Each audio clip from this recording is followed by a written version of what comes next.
Next problem ನೋಡೋಣ. ರಿಟೈರ್ಮೆಂಟಲ್ಲಿ ನಾವು ಇದುವರೆಗೂ ಕ್ಯಾಪಿಟಲ್ ಅಡ್ಜಸ್ಟ್ಮೆಂಟ್ ಪ್ರಾಬ್ಲಮ್ಸ್ನ ಮಾಡಿಲ್ಲ. ಇವಾಗ ಕ್ಯಾಪಿಟಲ್ ಅಡ್ಜಸ್ಟ್ಮೆಂಟ್ ಪ್ರಾಬ್ಲಮ್ ಸ್ಟಾರ್ಟ್ ಮಾಡೋಣ. ಇದು ನಾವು without capital adjustment problem solve ಮಾಡಿದ್ದೀವಿ. ಕ್ಯಾಪಿಟಲ್ ಅಡ್ಜಸ್ಟ್ಗೂ ಮತ್ತು ವಿತೌಟ್ ಕ್ಯಾಪಿಟಲ್ ಅಡ್ಜಸ್ಟ್ಮೆಂಟ್ಗೂ ಓನ್ಲಿ ಒನ್ ಪಾರ್ಟ್ನರ್ಸ್ ಕ್ಯಾಪಿಟಲ್ ಅಕೌಂಟಲ್ಲಿ ಚೇಂಜಸ್ ಆಗುತ್ತೆ ಅಷ್ಟೇ.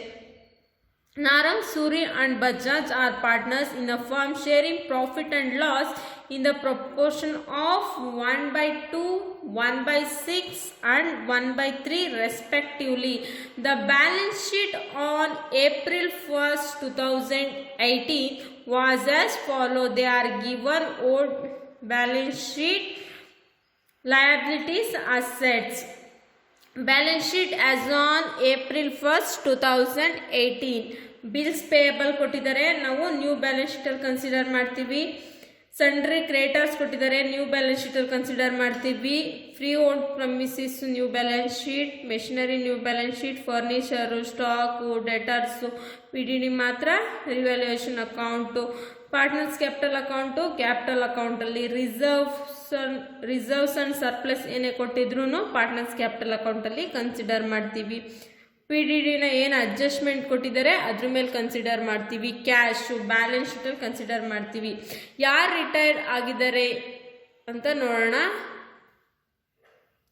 ಈ ಪಾರ್ಟ್ನರ್ಶಿಪ್ಪಲ್ಲಿ Bajaj retires from business and partner agree to follows. Some of adjustment ಕೊಟ್ಟಿದ್ದಾರೆ. ಯಾರು ರಿಟೈರ್ಸ್ ಆಗಿರೋದು? Bajaj retires. Freehold premises and stock are to be appreciated by 20% and 15% respectively. Freehold premises 20% increase ಆಗಿದೆ, stock 15% increase ಆಗಿದೆ. ಈಗ ನಾವು assets and liabilities increase or decrease ಆದರೆ ಎಲ್ಲಿ consider ಮಾಡ್ತಿದ್ವು? ರಿವ್ಯಾಲ್ಯೂಯೇಷನ್ ಅಕೌಂಟಲ್ಲಿ ಕನ್ಸಿಡರ್ ಮಾಡ್ತಿದ್ವು. ಅಪ್ರಿಸಿಯೇಷನ್ ಆಗಿರೋದ್ರಿಂದ ನಾವು ಕ್ರೆಡಿಟ್ ಸೈಡ್ ಕನ್ಸಿಡರ್ ಮಾಡ್ತೀವಿ. Machinery and furniture are to be depreciated by 10% and 7% respectively.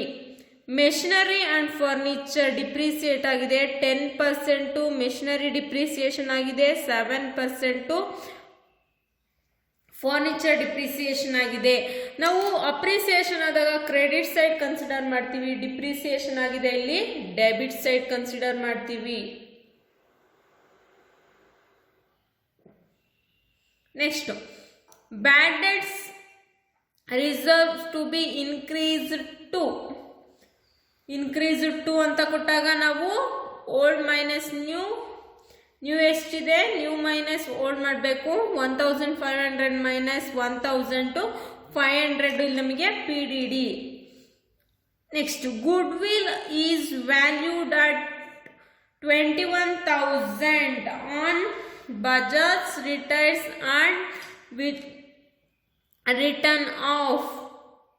ಏನು ಪಾರ್ಟ್ ಆಫ್ ಗುಡ್ ವಿಲ್ಲು ಕೊಟ್ಟಿರೋದಿಲ್ಲಿ 21,000 ಫರ್ಮ್ ಗುಡ್ ವಿಲ್ ಕೊಟ್ಟಿದ್ದಾರೆ. ಆನ್ ಬಜಾಜ್ ರಿಟೈರ್ಮೆಂಟ್ 21,000 ಅಲ್ಲಿ ಪಾರ್ಟ್ ಆಫ್ ಗುಡ್ ವಿಲ್ನ ಬಜಾಜ್ ಪಾರ್ಟ್ ಆಫ್ ಗುಡ್ ವಿಲ್ನ ತಗೊಂಡು ಯಾರು ಕಂಟಿನ್ಯೂಯಿಂಗ್ ಪಾರ್ಟ್ನರ್ ಇದ್ದಾರೆ ಅವರಿಗೆ ರಿಟರ್ನ್ ಆಫ್ ಮಾಡಬೇಕು.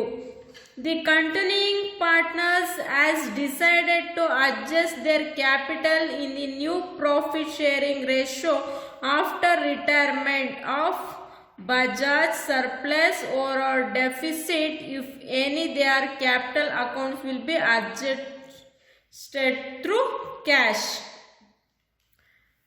Prepare revaluation account, partners capital account and balance sheet on reconstituted firm. Reconstitution ಅಂದ್ರೆ ಏನಿಲ್ಲಿ? ಮುಂಚೆ 3 ಜನ ಪಾರ್ಟ್ನರ್ ಇದ್ರು, ಅದರಲ್ಲಿ ಒಬ್ಬ ಪಾರ್ಟ್ನರ್ ರಿಟೈರ್ಮೆಂಟ್ ಆಗಿದೆ, ಈಗ ಮತ್ತೆ ಕಾನ್ಸ್ಟಿಟ್ಯೂಟ್ ಮಾಡ್ತಾ ಇದ್ದೀವಿ ಪಾರ್ಟ್ನರ್ಶಿಪ್ ಫರ್ಮ್.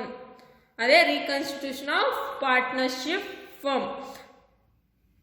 ಮೇಯ್ನ್ ಆಗಿ ನಾವು ಕ್ಯಾಪಿಟಲ್ ಅಡ್ಜಸ್ಟ್ಮೆಂಟ್ ಮಾಡ್ತೀವಿ. ಕ್ಯಾಪಿಟಲ್ ಅಡ್ಜಸ್ಟ್ಮೆಂಟ್ ಯಾವುದ್ರಲ್ಲಿ ಮಾಡ್ತೀವಿ? New profit sharing ratio. ನಾವು ಈ ಥರ ರೇಷಿಯೋ ಕೊಟ್ಟಾಗ, ನಾವು ಓಲ್ಡ್ ರೇಷಿಯೋ ಈ ಥರ ಕೊಟ್ಟಾಗ ಯಾವ ಥರ NPSR ಕಂಡು ಇಟ್ಕೊಳೋದು ಅಂತ ನಾನು ಹೇಳ್ತೀನಿ. ನೆಕ್ಸ್ಟ್ ಪ್ರಾಬ್ಲಮ್ ಮಾಡಬೇಕಾದ್ರೆ ನೋಡೋಣ. ಪ್ರಾಬ್ಲಮ್ ಸ್ಟಾರ್ಟ್ ಮಾಡೋಣ.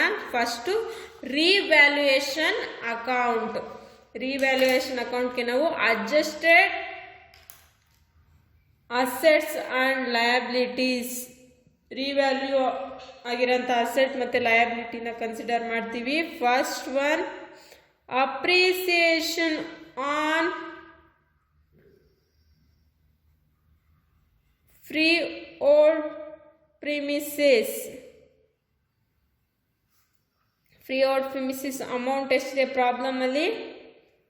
40,000 ಇಂಟು ಎಷ್ಟು percent? 20%, 8,000. Next appreciation on stock. Stock appreciation ಆಗಿದೆ. ಸ್ಟಾಕ್ ಅಮೌಂಟ್ ಎಷ್ಟಿದೆ ಪ್ರಾಬ್ಲಮಲ್ಲಿ? 22,000 ಇಂಟು 15%, 3,300. ನೆಕ್ಸ್ಟ್ ಡಿಪ್ರಿಸಿಯೇಷನ್ ಆಗಿದೆ ಪ್ರಾಬ್ಲಮಲ್ಲಿ. Depreciation on machinery.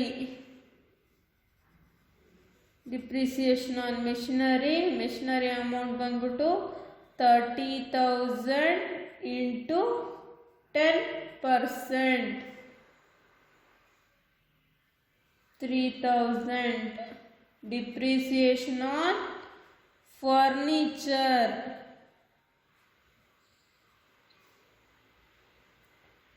Furniture amount ಬಂದ್ಬಿಟ್ಟು 12,000 into 7%.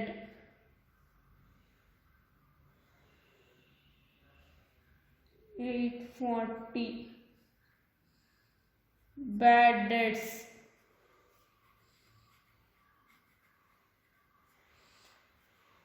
Bad debts new 1,500, old 1,500.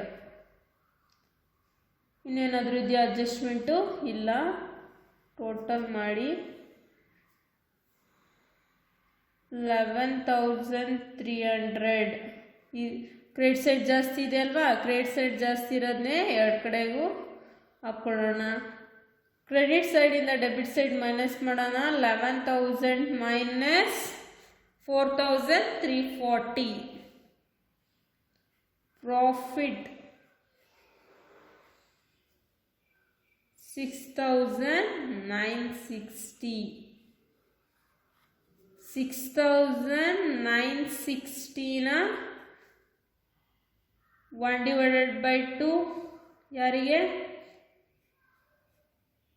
ನರಾಗೆ, ಸೂರಿಗೆ 9,960 into 1/6. Last one Bajaj 6,960 into 1/3. 3,480, 1,160, 2,320. Next partners capital account ಮಾಡೋಣ. ನಮಗೆ profit ಬಂದರೆ ಅದನ್ನು ನಾವು ಡೆಬಿಟ್ ಸೈಡ್ ಕನ್ಸಿಡರ್ ಮಾಡ್ತೀವಿ. ಲಾಸ್ ಬಂದರೆ ಡೆಬಿಟ್ ಸೈಡ್ ಕನ್ಸಿಡರ್ ಮಾಡ್ತೀವಿ. ಪ್ರಾಫಿಟ್ ಬಂದರೆ ಕ್ರೆಡಿಟ್ ಸೈಡ್ ಕನ್ಸಿಡರ್ ಮಾಡ್ತೀವಿ. ಫಸ್ಟು ನಾವು ಬೈ ಬ್ಯಾಲೆನ್ಸ್ ಬ್ರಾಡ್ ಡೌನ್ ಅವ್ರದ್ದು ಏನು ಪಾರ್ಟ್ನರ್ಸ್ ಕ್ಯಾಪಿಟಲ್ ಇದೆ ಅದನ್ನು ಹಾಕೊಳ್ಳೋಣ. ಫಸ್ಟು 40,000, 20,000, 28,000. ಪ್ರಾಫಿಟ್ ಬಂದಿದೆ ಇಲ್ಲಿ ನಮಗೆ. Revaluation account profit 3,480, 1,160, 2,320. ಮತ್ತೆ ರಿಸರ್ವ್ಸ್ ಇದೆ.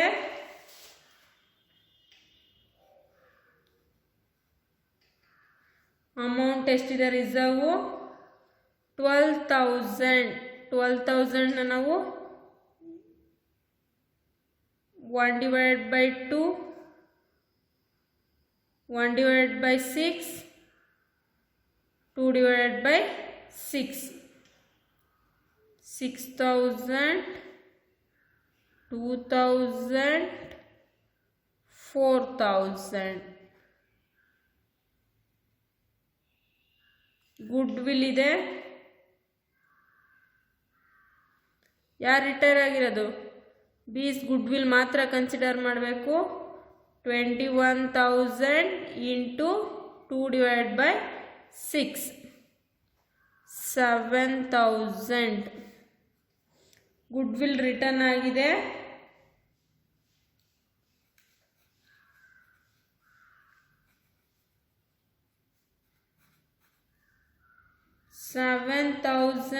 into 3 divided by 4, 7,000 into 1 divided by 4. ಇದು ನ್ಯೂ ಪ್ರಾಫಿಟ್ ಶೇರಿಂಗ್ ರೇಷಿಯೋ. ಯಾವ ಥರ new profit sharing ratio calculate ಮಾಡೋದಂತ ಹೇಳ್ಕೊಡ್ತೀನಿ ನೋಡಿ.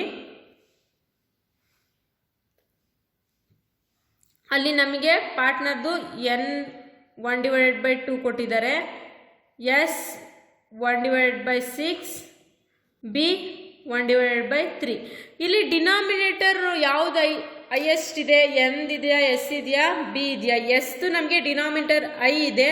ಈ ಎರಡೂ ಪಾರ್ಟ್ನರ್ನ ನಾವು ಡಿನಾಮಿನೇಟರ್ನ ಸೇಮ್ ಮಾಡ್ಕೋಬೇಕು. ಎಷ್ಟು ಮಾಡ್ಕೋಬೇಕು? 3 2s, 2 3s, 6. it's same 1 divided by 6. ಇಲ್ಲಿ 6 divided 2 into 1 2. ಏನು ರೇಷಿಯೋ ಆಗುತ್ತೆ? 3:1:2 ರೇಷಿಯೋ ಆಗುತ್ತೆ. Old ratio. ನ್ಯೂ ರೇಷಿಯೋ ಬೇಕು ಅಂದರೆ ರಿಟೈರಿಂಗ್ ಪಾರ್ಟ್ನರ್ನ ಕ್ಯಾನ್ಸಲ್ ಮಾಡಿದ್ರೆ ನಮಗೆ 3:1 ನ್ಯೂ ರೇಷಿಯೋ. ಅರ್ಥ ಆಯ್ತಲ್ಲ? ನಾವು ನ್ಯೂ ರೇಷಿಯೋದಲ್ಲಿ ಗುಡ್ವಿಲ್ ರಿಟರ್ನ್ ಆಫ್ ಮಾಡ್ಕೊಂಡಿದ್ದೀವಿ. ಇವಾಗ ಎರಡು ಸೈಡು ಬ್ಯಾಲೆನ್ಸ್ ಮಾಡ್ಕೊಳ್ಳೋಣ, ಆಮೇಲೆ ಕ್ಯಾಪಿಟಲ್ ಅಡ್ಜಸ್ಟ್ಮೆಂಟ್ ಕ್ಯಾಲ್ಕುಲೇಟೆಡ್ ಮಾಡೋಣ.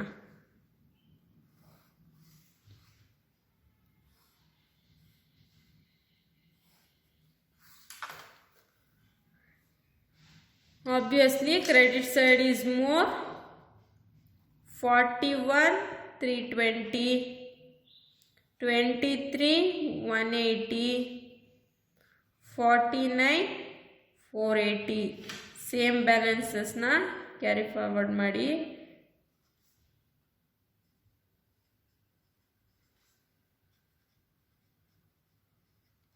ಮೈನಸ್ ಮಾಡಿ ಬಂದಿದ್ದನ್ನ ಬ್ಯಾಲೆನ್ಸ್ ಕ್ಯಾರಿ ಡೌನ್ ಅಂತ ಕನ್ಸಿಡರ್ ಮಾಡಿ. 44,230, 21,410, 41,320. ಸೇಮ್ ಬ್ಯಾಲೆನ್ಸ್ನ ಬ್ಯಾಲೆನ್ಸ್ ಬ್ರಾಡ್ ಡೌನ್ ಮಾಡಿ ಕ್ಯಾಪಿಟಲ್ ಅಡ್ಜಸ್ಟ್ಮೆಂಟ್ ಮಾಡೋಣ. 44,230, 21,410 as it is 41,320. ಮೇನ್ ಆಗಿ ಇಲ್ಲಿ ನಾವು ಕ್ಯಾಪಿಟಲ್ ಅಡ್ಜಸ್ಟ್ಮೆಂಟ್ ಮಾಡೋದು ಯಾವ ಥರ ಅಂತ ತಿಳ್ಕೊಳ್ಳಿ. ಯಾರು ಓಲ್ಡ್ ಪಾರ್ಟ್ನರ್ ಇರ್ತಾನೆ ಅವನನ್ನ ಸೇಮ್ ಅಮೌಂಟು ಡೆಬಿಟ್ ಸೈಡು ಹಾಕ್ಕೊಳ್ಳಿ. 41,320 ಇವೆರಡು ಅಮೌಂಟ್ನ ಟೋಟಲ್ ಮಾಡಿ.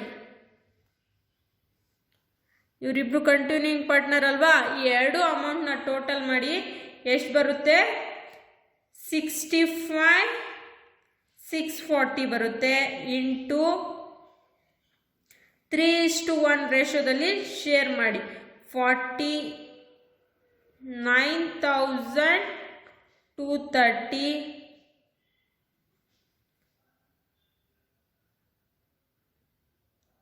16,410. ಯಾವ ಸೈಡ್ ಜಾಸ್ತಿ ಇದೆ ನೋಡಿ? ಡೆಬಿಟ್ ಸೈಡ್ ಜಾಸ್ತಿ ಇದೆಯಾ, ಕ್ರೆಡಿಟ್ ಸೈಡ್ ಜಾಸ್ತಿ ಇದೆಯಾ? ಎಂದು ಡೆಬಿಟ್ ಸೈಡ್ ಜಾಸ್ತಿ ಇದೆ, ಕ್ರೆಡಿಟ್ ಸೈಡ್ಗೆ ಡೆಫಿಸಿಟ್ ಆಗುತ್ತೆ. Cash or bank deficit amount 5,000. ನಮಗಿಲ್ಲಿ ಕ್ರೆಡಿಟ್ ಸೈಡ್ ಮೋರ್ ಇದೆ, ಸರ್ಪ್ಲಸ್ ಆಗುತ್ತೆ 5000.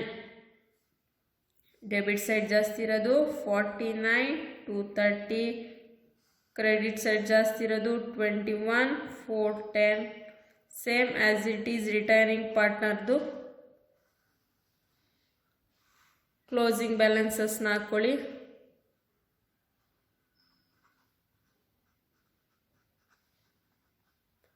ಅರ್ಥ ಆಯ್ತಲ್ಲ ಯಾವ ಥರ ಕ್ಯಾಪಿಟಲ್ ಅಡ್ಜಸ್ಟ್ಮೆಂಟ್ ಮಾಡೋದು. ಕಂಟಿನ್ಯೂಯಿಂಗ್ ಪಾರ್ಟ್ನರ್ ಬ್ಯಾಲೆನ್ಸ್ ಬ್ರಾಟ್ ಡೌನ್ನ ಕನ್ಸಿಡರ್ ಮಾಡಿ ನ್ಯೂ ರೇಷಿಯೋದಲ್ಲಿ ಶೇರ್ ಮಾಡಿದ್ರೆ ನಮಗೆ ಕ್ಯಾಶ್ದು ಸರ್ಪ್ಲಸ್ ಬರುತ್ತಾ ಡೆಫಿಸಿಟ್ ಬರುತ್ತಾ ಅಂತ ಇದನ್ನು ಕ್ಯಾಶ್ ಅಕೌಂಟ್ ಮಾಡಬೇಕಾದ್ರೆ ನಾವು ಬ್ಯಾಲೆನ್ಸ್ ಶೀಟಲ್ಲಿ ಕನ್ಸಿಡರ್ ಮಾಡಬೇಕಾಗುತ್ತೆ. ಸರ್ಪ್ಲಸ್ನ ಮೈನಸ್ ಮಾಡ್ತೀವಿ, ಡೆಫಿಸಿಟ್ನ ಆ್ಯಡ್ ಮಾಡ್ತೀವಿ. ಇವಾಗ ಬ್ಯಾಲೆನ್ಸ್ ಶೀಟ್ ಕ್ಯಾಲ್ಕುಲೇಟ್ ಮಾಡೋಣ.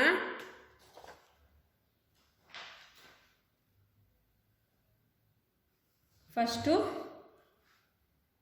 ಕ್ರೆಡಿಟ್ ಸೈಡ್, ಇಲ್ಲಿ ಲಯಬಿಲಿಟಿ ಸೈಡ್ ಮತ್ತೆ ಅಸೆಟ್ ಸೈಡ್ ಬರುತ್ತೆ. ಫಸ್ಟು ಲಯಬಿಲಿಟಿ ಸೈಡ್ ನೋಡೋಣ. Bills payable 12,000. Sundry creditors 18,000. Capital continuing partner ಯಾರ್ಯಾರು ಎನ್ ಮತ್ತು ಎಸ್ಸು 49, 230, 60, 410, 65, 640.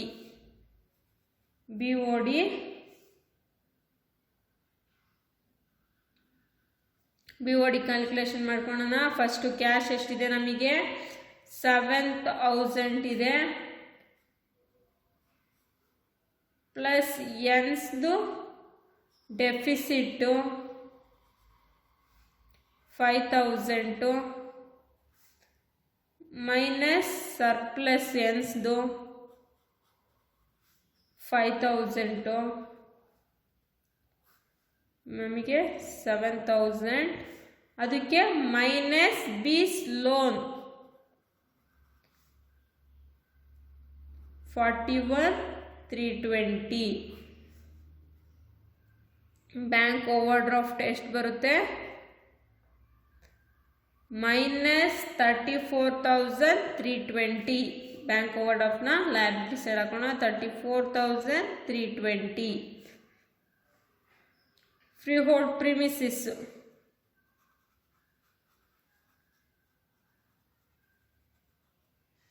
40,000 ಇದೆ. ಅಪ್ರಿಸಿಯೇಷನ್ನು plus 8,000, 48,000. Machinery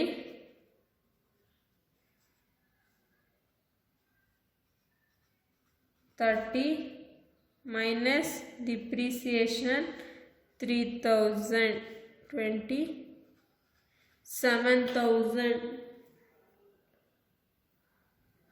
Stock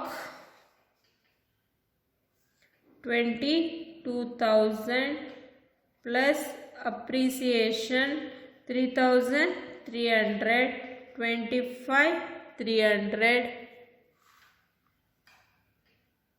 Sundry debtors 20,000. ಮೊದಲು ನಾವು PDD ನ್ಯೂ ಮಾತ್ರ ಮೈನಸ್ ಮಾಡ್ತೀವಿ, ಯಾಕೆಂದರೆ ಅಡ್ಜಸ್ಟ್ಮೆಂಟಲ್ಲಿ ಕನ್ಸಿಡರ್ ಮಾಡಿದ್ದೀವಿ. 18,500 ಟೋಟಲ್ ಮಾಡಿ ಎರಡು ಕಡೆ ಸೇಮ್ ಬರುತ್ತಾ ಅಂತ ನೋಡಿ.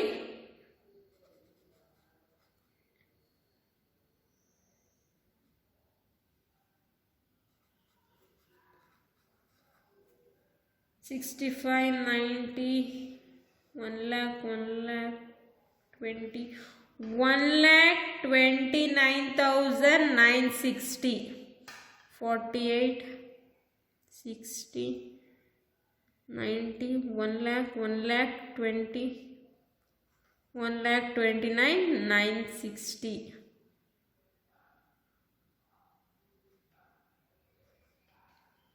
ಎರಡು ಕಡೆ ಸೇಮ್ ಬ್ಯಾಲೆನ್ಸ್ ಬಂತಲ್ವಾ.